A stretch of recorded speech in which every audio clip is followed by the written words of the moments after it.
Junior ఎన్టీఆర్‌కి సంబంధించి బలాల కింద మనం ఒకసారి చూసుకున్నట్టయితే ఆయన బలాలు నిజంగా మాస్ ఇమేజ్ అండ్ ప్రజలతో కనెక్షన్ ఏదైతే ఉందో ఆయనకి బావుంటది. నిజంగా ఆయనకు ఒకసారి చూస్తే మాస్ ఇమేజ్ ఉంది సినిమాల ద్వారా. అంటే తాత యొక్క ఆకారం అవ్వచ్చు, ఆయన యొక్క డైలాగులు, రూపం ఇవన్నీ కూడా ఆయనకు ఒక ప్రజల్లో మాస్ ఇమేజ్‌ని తీసుకొచ్చాయి. దాంతోపాటు ప్రజలకు కనెక్ట్ అయ్యే విధానం, ఆళ్ళతో మాట్లాడే విధానం, అవన్నీ కూడా ప్రజలు చాలామంది తెలుగుదేశానికి సంబంధించి మేజర్ ఎవరైతే ఫ్యాన్స్ ఉన్నారో వాళ్ళందరికి కూడా అవే ఇష్టం. దాంతోపాటు చూస్తే స్టేజ్ మీద స్పీచ్‌తో వేలాది మందిని ఆకట్టుకునే శక్తి.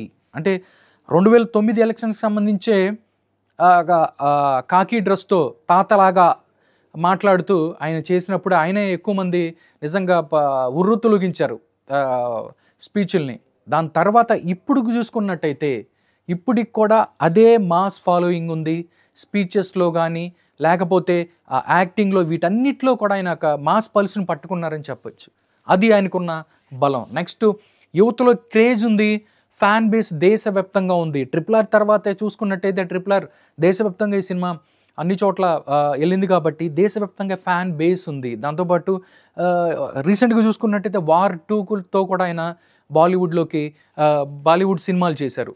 దాంతోపాటు ఎలక్షన్ క్యాంపెయిన్‌లో గేమ్ చేంజర్ గల సామర్థ్యం జూనియర్ ఎన్టీఆర్‌కి ఉంది. ఇవన్నీ కూడా బలాలు.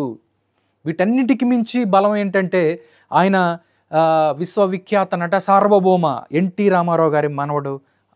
దాంతోపాటు హరికృష్ణ ఎవరైతే అంటే చైతన్య రథాన్ని పార్టీ పెట్టినప్పుడు చైతన్య రథం మీద కొన్ని వేల కిలోమీటర్లు తిరిగారో ఆయన డ్రైవర్గా పనిచేసిన హరికృష్ణ గారి కుమారుడు. ఇవన్నీ కూడా ఆయన యొక్క బలాలుగా ఉంటున్నాయి.